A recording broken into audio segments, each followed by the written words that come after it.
Ready, sir. Ready. Ready, sir. Ready.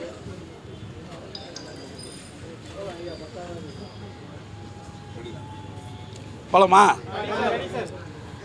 Chennai productions தயாரிப்பில் mass Ravi எழுதி இயக்கி அவரே 2 கதாபாத்திரங்களில் நடிச்சிருக்காரு. ஒன்று மாசு, ஒன்று ஜீவான்ற கதாபாத்திரம் நடித்து அண்ணன் தம்பி இந்த பாப்பா எல்லாம் நடித்த இந்த காத்து வாக்கில் ஒரு காதல் படம் ஒரு வித்தியாசமான கிளைமேக்ஸாக இருக்குது.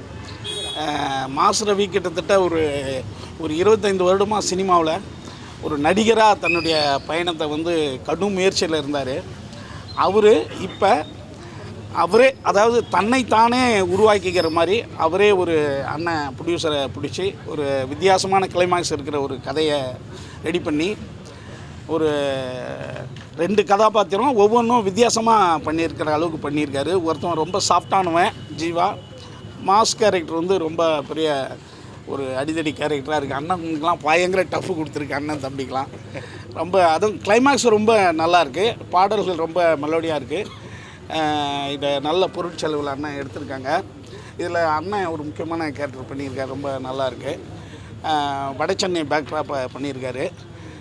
இதை நீங்கள் எல்லாம் ஏன்னா எப்போதுமே வந்து இந்த மாதிரியான புதியவர்கள் வரும்போது நீங்கள் நல்ல ஒரு சப்போர்ட் பண்ணி அவங்கள வந்து முன்னிலை கொண்டு வந்துட்டிங்கன்னா உங்களை மறக்காமல் இருப்பாங்க. அதை நீங்கள் தொடர்ந்து செஞ்சுக்கிட்டீங்க. அதை இந்த படத்துலேயும் செய்யணும். உங்களுடைய எவ்வளோ ஆதரவு இருக்கோ அந்த அளவுக்கு இந்த படம் மிகப்பெரிய வெற்றி அடையும். இந்த குழுவுக்கு அனைவருக்கும் என்னுடைய வாழ்த்துக்கள், நன்றி. அண்ணன் பேசுவார். படத்தில் மிகச்சிறந்த ஒரு கேரக்டர் பண்ணியிருக்கிற தம்பி வா. இல்லை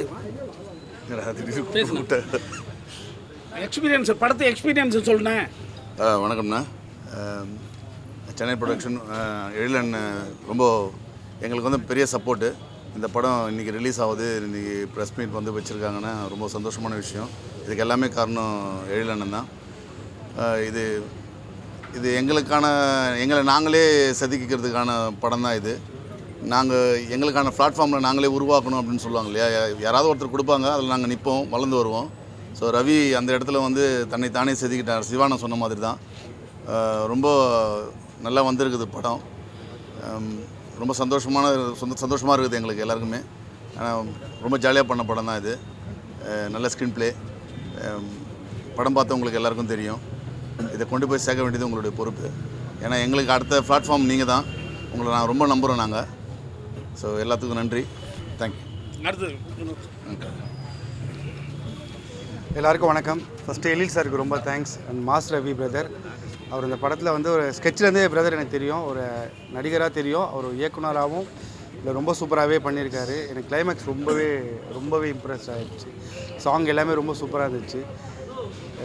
நானும் தீனாண்ணா 2 பேரும் நடித்தது ரொம்ப நல்ல எக்ஸ்பீரியன்ஸுங்க. ரொம்பவே ஹாப்பி தீனாண்ணா ஒன்று நடித்தது. ஏன்னா தீனாண்ணா வந்து ஒரு எவ்வளோ பேர் நடிகர்னு எல்லாருக்குமே தெரியும். ரியாக்ஷனாக கொடுத்தேன்னா ஸோ அவர் கூட நடித்தது எனக்கு ரொம்பவே எக்ஸ்பீரியன்ஸாக இருந்துச்சு. இது எல்லாமே ஒரு டீமாக ஒரு ஃப்ரெண்ட்ஸாக ஒன்றா சேர்ந்து பண்ண மாதிரி ரொம்பவே ஹாப்பியாக இருந்துச்சு. ஸோ எல்லாருக்கும் தேங்க்ஸ். இது எனக்கு தெரிஞ்சு இப்போ ரிலீஸ்க்கு ரொம்ப முன்னாடியே நம்ம ப்ரெஸ் ஷோ போட்டுருக்கு வந்து உங்கள் மேலே வச்சுக்க நம்பிக்கை தான். ஸோ இது நீங்கள் எங்கே கொண்டு போய் சேர்ப்பீங்கன்னு உங்களுக்கு தெரியும். அவருக்கும் நம்பிக்கையோடு இருக்கும். So thank you so much. Heroine அந்த பொண்ணு பேசுகிறோம். அம்மா பேசுகிறேன். டேய் அமைதி, டேய் தம்பிங்களா, டேய் ஹீரோயின் பேசும்போது நல்லா. எல்லாருக்கும் வணக்கம். என் பேர் மஞ்சுளா. இந்த படத்தில் வந்து முக்கியமான ரோல் பண்ணியிருக்கேன். ஸோ ரொம்பவே நல்லா வந்திருக்கு. அதுக்கு சென்னை ப்ரொடக்ஷன் எழில் இனியன் சார்களுக்கும் டைரக்டர் சார் அவர்களுக்கும் ரொம்ப நன்றியை தெரிவிச்சுக்கிறேன். ரொம்ப நல்லா வந்திருக்கு. கண்டிப்பாக இதை எடுத்துகிட்டு போய் ரீச் பண்ணுறதுக்கு நீங்கள் முக்கியமான ஒரு காரணம்.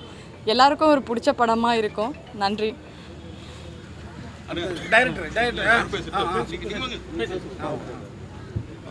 அனைவருக்கும் வணக்கம்.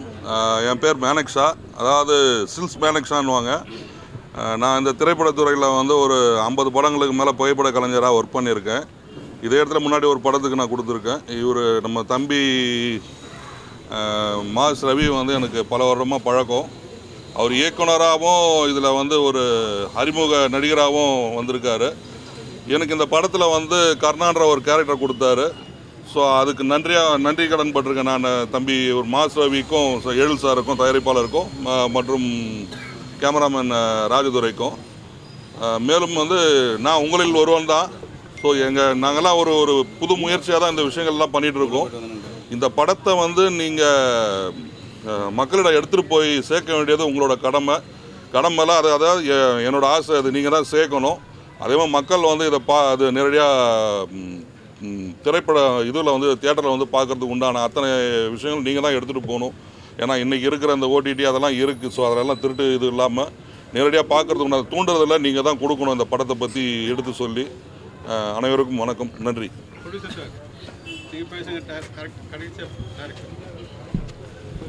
எல்லோருக்கும் வணக்கம். இந்த படம் வந்து நாங்கள் திடீர்னு ஆரம்பித்தோம். இது வந்து எல்லாம் ஒரு ஃபேமிலி மாதிரி. அந்த படம் பண்ணுற நேரம் வரைக்கும் எங்களுக்கு டைம் போகிறதே தெரியாது. செட்டில் எல்லாமே ரொம்ப ஜாலியாக இருப்பாங்க. தீனா அண்ணன், சுப்பராயன் மாஸ்டரு அது மாதிரி இருந்தாங்க. ரவி வந்து என்னோடய பிரதர். நான் வந்து டைரக்டர்னு சொல்ல மாட்டேன், என்னோடய பிரதரு. படம் நாங்கள் வந்து உங்களெல்லாம் நம்பி பண்ணியிருக்கிறோம். நீங்கள் தான் அடுத்த ஸ்டெப்பு எங்களையும் படத்தையும் கொண்டு போகணும். எல்லாருக்கும் நன்றி. எல்லாருக்கும் வணக்கம். என் பேர் மாஸ் ரவி. என்னுடைய முதல் படம் காத்து வாக்கில் ஒரு காதல்ன்ற ஒரு படத்தை நடிச்சிருக்கேன், நான் டைரக்ட் பண்ணியிருக்கேன். ஸோ இந்த படத்துக்கு வாய்ப்பு அளித்த என்னுடைய அண்ணன் தயாரிப்பாளர் ஏஎல் எனக்கு இந்த இடத்துல நன்றி சொல்லிக்கிறேன். முக்கியமாக இந்த படத்துடைய அரை மணி நேரம் கிளைமேக்ஸை தயவு செஞ்சு யாரும் வந்து இப்படி ஒரு விஷயம் இருக்குன்றதை ரிவீல் பண்ணாமல் எழுதிங்கன்னா ரொம்ப சப்போர்ட்டாக இருக்கும். ஏன்னா அதுதான் நான் பெருசாக நம்பியிருக்கேன் இந்த படத்துடைய ஒரு அடுத்து கொண்டு போகணுன்ட்டு. ஸோ மக்கள்கிட்ட சேர்க்குறது நீங்கள் தான். எங்குள்ள ஒருத்தனாக வந்து இங்கே வந்து நிற்கிறதுக்கே எனக்கு ஒரு 19 வருஷம் ஆயிடுச்சு. ஸோ இதே ப்ரெஸ்ஸில் இருக்கிற எல்லாருமே என்னை நிறைய பேருக்கு தெரியும். வழியோடு தான் இந்த இடத்துல நின்றுட்டுருக்கோம். ஸோ உங்களை நம்பி மட்டும் தான் இந்த இடத்துல வந்து தைரியமாக நிற்கிறோன்னா நீங்கள் இந்த படத்தை அடுத்து கொண்டு போவீங்கன்றதான். ஏன்னா நீங்கள் எதுவுமே சேர்த்த படம் தான் இன்றைக்கி எவ்வளோ பெரிய வெற்றியாக எடுக்கு. அந்த ஒரு நம்பிக்கை அளவு கடந்து இருக்குது. உங்களுக்கு எல்லாருக்கும் படம் பிடிச்சிருக்குன்ட்டு எல்லோரும் சொன்னது நான் ரொம்ப சந்தோஷமாக இருக்குது. தயவு செய்து இந்த படத்தை மக்கள்கிட்ட போய் சேர்ப்பீங்கன்னு நம்புகிறேன். ப்ளீஸ் சப்போர்ட் பண்ணுங்கள். ஸோ எனக்கு என் டீம் தீனானலேருந்து சுப்பராயன் மாஸ்டர்லேருந்து எல்லாருமே எனக்கு கூட இருக்கிறவங்க எல்லா அண்ணன்லேருந்து எல்லாருமே என்னோட குருநாதர் டைரக்டர் சுப்பிரமணிய சிவா சார்லேருந்து எனக்கு இவ்வளோ தான் நிற்கிறதுக்கு இந்த இடத்துல பெரிய நன்றி சொல்லிக்கிறேன். ப்ளீஸ் சப்போர்ட் பண்ணுங்கள். தேங்க்யூ.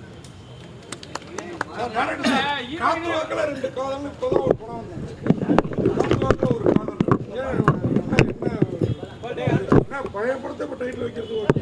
படம் நல்லா இருக்கு, அதே டைட்டில் வச்சிருக்கீங்க. அது ஒரு காதல், ஆனால் படத்தில் 2 காதல் இருக்குது. இல்லைங்க சார், கரெக்டு சார். என்னென்னா இது வந்து ஃபஸ்ட்டு வந்து சார் 2019 வந்து இது ஒரு சின்ன ஒரு பைலட்டாக தான் எடுத்தேன். ப்ரொடியூசருக்கு அப்ரோச் பண்ணுறதுக்காக ஒரு 20 நிமிஷம் கதையாக. அப்போயே நான் அந்த ஃபஸ்ட் லுக் ரிலீஸ் பண்ணி நீங்கள் எல்லாம் சப்போர்ட் பண்ணி ஷேர் பண்ணிட்டீங்க, நல்லா வந்திருக்கு. அதுக்கப்புறம் கொரோனா வந்துடுச்சு. அதுக்கப்புறம் தான் கதையை எழுதி ரெடி பண்ணி ஃபுல் படத்தை தயாரிப்பாளர் ஏஎல் சார்கிட்ட இந்த கதையை சொல்லி அதுக்கப்புறம் தான் இந்த படம் ஸ்டார்ட் ஆகிடுச்சு. ஸோ அதனால் முதல் டைட்டில் நாங்கள் தான் வச்சோம். இதான் இல்லை, நீங்கள் படம் பார்த்தீங்களா, இந்த டைட்டில் மாற்ற முடியுமா? அந்த கதைக்கு என்ன டைட்டில்? ஃபெஸ்டிவல் பண்ணி கிளாப்ஸ் கிடைக்கும். உங்களுக்கு ஆடியன்ஸ் பிடிச்சவரை கிளாப்ஸ் பண்ணாங்க நாங்க. Thank you sir. அதுவே ஸ்ட்ராங் இண்டிகேஷன் இது festival level. Thank you sir. படத்துல கதாநாயகி கண்டிப்பா நீங்க அப்ளை பண்ணுங்க ஃபெஸ்டிவல். Thank you sir. கண்டிப்பாக சார். என்ன சார் கதாநாயகி இருக்காங்க சார். கதாநாயகி செகண்ட் ஹீரோயின் ஃபர்ஸ்ட் ஹீரோயின் ஏன் வரல? எதனால கிட்டல கூட இந்த படத்துக்கு எந்த சம்மந்தம் இல்ல சொல்லிருக்காங்க. உண்மையா என்ன விஷயம்? இல்லை சார், இப்போ வந்து நான் இந்த கதையில் 2 ஹீரோயின் இருக்காங்க. அவங்க பேர் லக்ஷ்மி பிரியா. அவங்க வந்து என்கிட்ட வரும்போது நல்ல கோஆப்ரேட் பண்ணி நடித்தாங்க. கிளைமேக்ஸ்லாம் பார்த்தீங்களே, ஒரு 3 டேஸ் அந்த தண்ணிக்குள்ளே எடுத்தோம். ரொம்ப கஷ்டப்பட்டு எனக்கு ரொம்ப ஆனஸ்ட்டாக ரொம்ப சப்போர்ட் பண்ண ஹீரோயினி தான் அவங்கெல்லாம். நான் வந்து நடிக்கும் போது எந்த ஒரு எனக்கு தொந்தரவு கொடுக்கல. அவங்க ரொம்ப கோஆப்ரேட் பண்ணாங்க. உண்மையிலேயே வந்து ஒரு ஃபேமிலியில் ஒருத்தராக தான் இருந்தாங்க. என்ன காரணம்னு தெரியல, படம் முடிச்சுட்டு ப்ரொமோஷனுக்கு பண்ணும்போது அவங்க கூப்பிட்டா வரல, சம்மந்தம் இல்லைன்னு ட்வீட் பண்ணியிருக்காங்க. ரொம்ப அது மனசுக்கு ரொம்ப வலியாக இருக்குது. ஏன்னா இங்கே நடித்த ஆர்டிஸ்ட்டுங்களை ப்ரொமோஷனுக்கு கூப்பிட்றதே பெரிய ஒரு போராட்டமாக இருக்குது சார். அது எப்படி சொல்கிறதுன்னு தெரியல சார், கஷ்டமாக இருக்குது. ஏன்னா அடுத்த படத்தில் நடிச்சா பரவாயில்ல, சீரியலுக்கு எவ்வளோ பில்டப்பா? அது எது எப்படின்னு தெரியல சார், சொல்ல முடியாது சார். அதை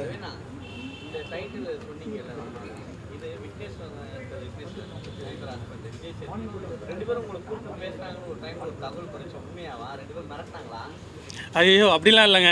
விஜய் சேதுபதி அண்ணா எனக்கு வந்து உண்மையிலேயே வந்து இது மேடைக்காகவோ இந்த இது ப்ரெஸ்ஸுக்காகவோ சொல்லலை. அவர் எனக்கு கூட பிறந்த அண்ணன் மாதிரி தான் எனக்கு ட்ரீட் பண்ணார். ஆக்சுவலாக இந்த டைட்டில் விஷயம் நான் அண்ணன் கிட்ட பேசினேன். அண்ணன் பயங்கரமாக சப்போர்ட் பண்ணார். ஆக்சுவலாக அப்போ அவங்க படம் முடிஞ்சு ரிலீஸ் பண்ணுற டைமில் தான். ஸோ அதுக்கப்புறம் அண்ணன் வந்து இந்த படத்துக்கு உனக்கு சப்போர்ட்டாக தானே இருக்குது, உனக்கு ப்ரொமோஷனாக தான் இருக்குன்னு சொல்லிட்டு வேறு என்ன பண்ண ஹெல்ப் வேணுமா நான் சொல்கிறேன், நான் பண்ணுறேன்னு தான் சொன்னார். ஸோ அதில் எந்த கருத்து வேறுபாடு கிடையாது.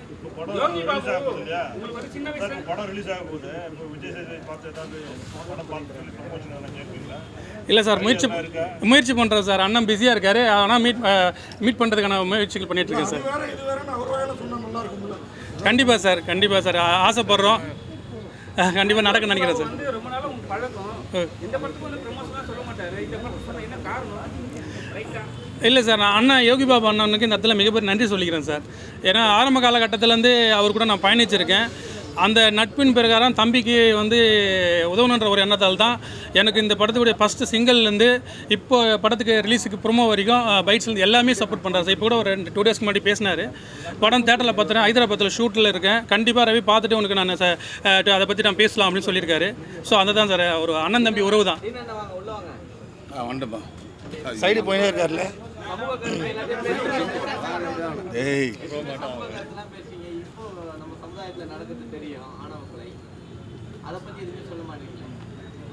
என்ன சொல்லணும்?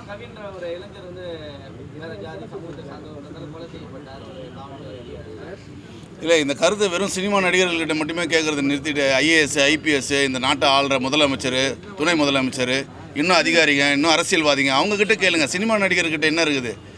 சினிமா நடிகர் என்ன இருக்குது? ஒரு நடிகர் நான். ஆனால் நாட்டை ஆள்றவங்ககிட்ட கேட்கணும், இந்த சாதி இருக்கணுமா வேணாமா, இந்த சாதிய முறை நல்லதா கெட்டதா, அரசியல் தேவையற்ற அரசியல் எது? இன்றைக்கி எல்லா இடத்துக்கும் கரண்ட் இல்லாத கிராமத்துக்கு கரண்ட் வேணுன்றாங்க, கரெக்டாக போயிடுச்சுன்றாங்க. பள்ளிக்கூடம் கல்வி வந்துடுச்சுன்றாங்க. எல்லாமே கிடைக்குது இந்த அரசால், எல்லாமே கிடைக்குது. ஆனால் நல்லது நடக்க சமூக நீதி பேன்ற இந்த அரசு சமூக நீதி விதைக்கணும் இல்லையா? அதுக்கு அந்த அரசு தான் முயற்சி பண்ணணும். சினிமா நடிகனால என்னால் என்ன முயற்சி பண்ண முடியும்? இல்லை, அவர் சினிமா நடிகர் ஆகிறதுக்கு முன்னாடியே அவர் அரசியலில் இருந்தார் இல்லையா? அது என்னுடைய தனிப்பட்ட கருத்து. ஆனால் இந்த சரி என்னையா இது படத்துக்கு எத்தனை சுற்று போடுறேன் அது இல்லை. இந்த கேள்வியெல்லாம், இந்த மாதிரியான கேள்வியெல்லாம் எங்களை கேட்டு வைக்கிறத விட இது வன்முறைகள் தான் அதிகமாக வெடிக்குது. இப்போ நான் எஸ்கார்டு ஓடவோ இல்லை 4 பேர் ஓடவோ நான் சுற்றுறவன் கிடையாது. நான் சொல்கிறது உங்களுக்கு புரியுதா? உங்களுக்கு இது தொடர்ந்து வந்து அரசியல் தளத்தில் இருக்கிறவங்கள, அரசியல் தளத்தில் இயங்குறவங்கள கேட்கணும். அதிகாரத்தில் இருக்கிறவங்கள கேட்க வேண்டிய கேள்வி, அவங்க பதில் சொல்லணும். கண்டிப்பாக இது வந்து ஒழிக்கப்பட வேண்டிய வேலை. சாதிய சமூகமாக இங்கே வாழ்ந்து ஒன்றும் பிரயோஜனம் கிடையாது. சமூக நீதி தான் பேணி காக்கணும். இங்கே இருக்கிறவங்க எத்தனை பேர் சாதியை தூக்கி பிடிச்சிட்டு நம்ம வந்துக்கிறோன்னு தெரியாது. ஆனால் சமூக நீதியோடு தான் நம்ம எல்லாருமே இங்கே ஒன்றா சேர்ந்து நிற்கிறோம், ஒன்றா சாப்பிட்றோம், ஒன்றா பழகிறோம். ஆனால் ஒரு திருமணம் வரும்போது, உறவுன்னு வரும்போது அங்கே ஒரு சாதி வந்துடுது, எல்லாத்துக்கும் ஒரு பிரச்சனை வந்துடுது. அதை ஒழிச்சிட்டோம்னா இன்னும் நல்லா. நம்மளாம் தமிழர்கள்னு சொல்கிறோம், இனமாக சேர்ந்துருக்கோமே தவிர இனமாக சேர்ந்துருக்கிறோமா? சாதியாக தான் இருக்கிறோம். என்னை யாரும் வெளியில் இருக்கிறவங்க கொல்ல, உன்னை யாரும் வெளியில் இருக்கிறவங்க அடிக்கல, வெளிநாட்டில் இருக்கிறவங்க. இங்கே தான் எல்லா வேலையும் நடக்குது. அப்போ அது பேணி காக்கணும்னா அதுக்கான வேலைகள்லாம் அரசு செய்யணும். அது தொடர்ச்சியாக கல்வியிலிருந்து ஆரம்பிக்கணும். அரசு எல்லா இடத்துலையும் அந்த வேலைகளை செய்யணும்னு நான் சொல்கிறேன். வேறு ஒன்றும் இல்லை.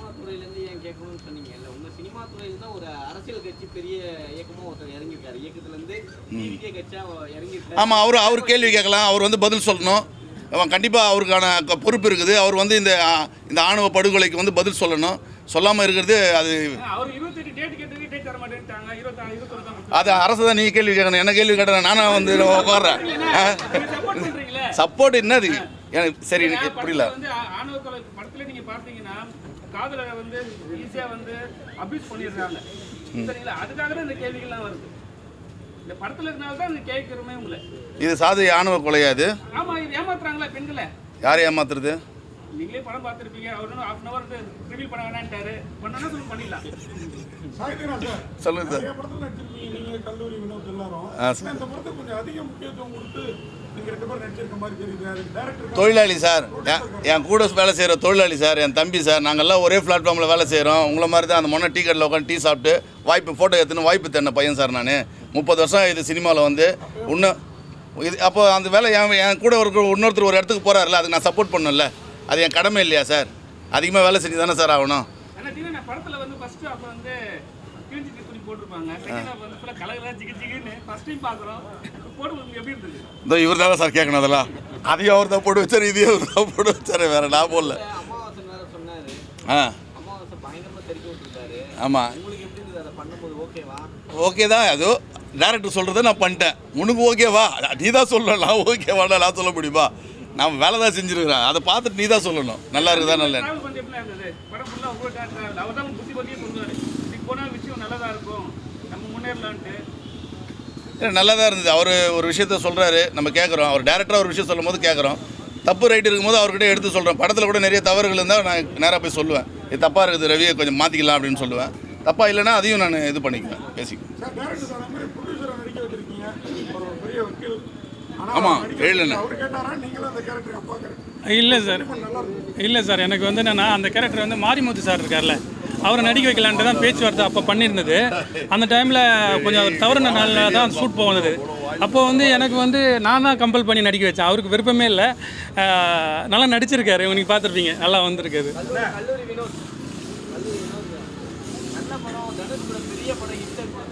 ஆமாம் 8 வருஷத்துக்கு முன்னாடி.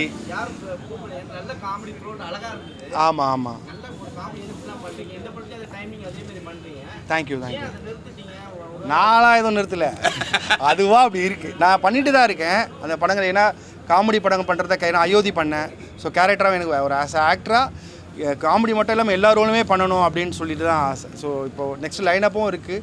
அது கரெக்டான ரிலீஸ் டேட்டு எல்லா விஷயமும் அமையணும். படத்துடைய சக்ஸஸ் எல்லாமே சேர்ந்து என்னுடைய சக்ஸஸ் அதில் ஒளிஞ்சிட்ருக்கு. அவ்வளோ. இயக்குனருக்கும் தீனா அண்ணனுக்கு 2 பேருக்கும் சேர்த்த கேள்வி. ஐயோ, சென்னையில் வந்து சென்னை பூர்வகுடி மக்கள் வந்து நீங்கள் வந்து வெறும் வன்முறையாளர்கள்ங்கிற மாதிரி சித்தரித்து நிறைய படங்களில் காட்டிட்டு இருக்கீங்க. அது எப்படி நீங்கள் அக்செப்ட் பண்ணுறீங்க? என்ன பண்ணுறது? வயிறுன்னு ஒன்று இருக்குதா? ஒரிஜான் வயிறு இல்லாட்டா உலக இல்லையாது கலாட்டா. வயிறு இருக்குது சார், சாப்பிட்ணும். நான் போய் வேலை செய்கிறவங்ககிட்ட போய் என்ன ஏன் அந்த படம் நடிக்க வைக்கிறேன் நான் கேட்டு வெளியே வர முடியுமா? எத்தனை படத்தில் அந்த மாதிரி கேட்டு வருது, வேலைக்கு போடுவேன் நான். அப்படி தான் டேரக்டர் கூப்பிட்றாங்க, வந்து நடிங்கன்றாங்க, நம்ம போய் நடிச்சிட்டு வரோம். நம்ம என்ன பதில் சொல்ல முடியும்? இந்த படத்தில் அதில் இல்லை சார். இந்த படத்தில் நான் நார்த் மெட்ராஸ்ன்னு காமிக்கல. அதாவது அங்கே இருக்கிற ஒரு சில பேர் இங்கே எல்லாமே நார்த் மெட்ராஸில் வந்து இல்லை சார். இங்கே வெளியூர்லேருந்து இங்கே வந்து பார்த்தீங்கன்னா 365 நாளில் எத்தனையோ கிராமம், எத்தனையோ சென்னை, அதர் ஸ்டேட்லேருந்துலாம் வந்து இங்கே இருக்காங்க. எல்லாம் நல்லா தமிழ் பேசுகிறாங்க. அதனால் பண்ணுற பைப்புலாம் நார்த் மெட்ராஸ் கிடையாதுல்ல. இல்லைண்ணா, பெரிய டைரக்டர்லேருந்து நீ சின்ன டைரக்டர் வரைக்கும் அந்த மாதிரி தான் காட்சியை வந்து எடுக்கிறாங்க. கால போகல அதில் மாறிடும் சார். நம்ம மாற்றலாம்ல. இல்லை சார், நம்ம மாற்ற முடியாது சார். பூர்வகுடி மக்கள் வந்து நீங்கள் வந்து கடைசி வரைக்கும் வன்முறையாளர்களாக காட்டுனீங்கன்னா அடுத்த ஜென்ரேஷன் அதையே தான் வந்து தொடருவான். அதை வந்து எப்படி மாற்றுவீங்க? இல்லை, அதுக்கு தீர்வா நம்ம இந்த ஒரு விஷயம் சார். அது வந்து என்னென்ன பிரச்சனைனா, அங்கேருந்து ஒரு டேரக்டர் வந்து இப்போ நீங்கள் சென்னை பற்றி படம் பண்ணுறவங்க யாருமே சென்னையில் இருக்கிறவங்க யாரும் படம் பண்ணல. சென்னையிலேருந்து ஒரு டேரக்டர் வந்து ஒரு படம் பண்ணான்னா அந்த மண்ணினுடைய வேல்யூன்னா அந்த அவனுடைய வலிமை என்ன, வலி என்னன்னு வந்து சொல்லுவான். புதுசாக எல்லாம் அது வெற்றிமாறனாக இருக்கட்டும், யாராக இருக்கட்டும், எந்த டேரக்டராக இருக்கட்டும், யாராக இருந்தாலும் நார்த் மெட்ராஸுக்கு வந்து அங்கே இருக்கிறத தெரிஞ்சுன்னு ஒரு முகத்தை தெரிஞ்சுன்னு தான் அவங்க படம் பண்ணுறாங்க. ஒரு குறிப்பாக அந்த வாழ்வியலை வந்து படம் பண்ணுறதுக்கு அங்கே பல்வேறு வழிகள் இருக்குது. அந்த உட்காந்து பேசலாம். அங்கேருந்து ஒருத்தன் வந்து சொல்லணும். அது சொல்லாத வரைக்கும் இது நடந்துக்கிட்டு தான் சார் இருக்கும். அதுக்கு பதில் சொல்ல முடியாது. வெளியிலேருந்து வரவங்களுக்கு நம்ம என்ன பதில் சொல்ல முடியும்? அவங்க ஒரு பார்வையில் வருவாங்கல்ல. இங்கே போனால் இங்கே ஒரு கேங்ஸ்டர் இருப்பான், இங்கேருந்து ஒரு ரவி இருப்பான், ஸ்கெட்சுன்னு ஒரு ரவி இருப்பான், இங்கே குமார்னு இருப்பான், பல்லு குமார்னு இருப்பான், கொக்கி குமார்னு இருப்பான், இங்கே இப்போ ஜாவா பழனின்னு ஒருத்தர் இருப்பான். ஏதோ ஒரு கேரக்டர் பண்ணி அது பண்ணுறாங்க, அவ்வளோதான்.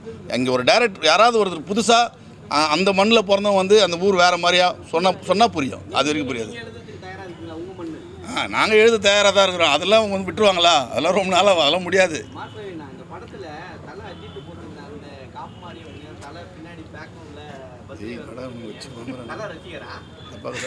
இல்லை சார், நம்ம பாருங்கள், நீங்கள் அந்த படத்தில் வந்து அவன் வந்து ஏரியாவில் இருக்கிற ஒரு மெக்கானிக், நம்ம ஜிம்மில் வேலை பார்க்குறவன்.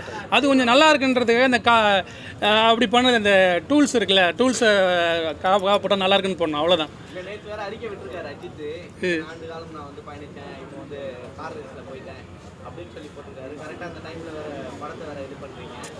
என்ன கேட்குறாருன்னா, காப்பு கொடுத்து துப்பாக்கி கொடுத்த மாதிரி காப்பு கொடுத்தாரு வராரு.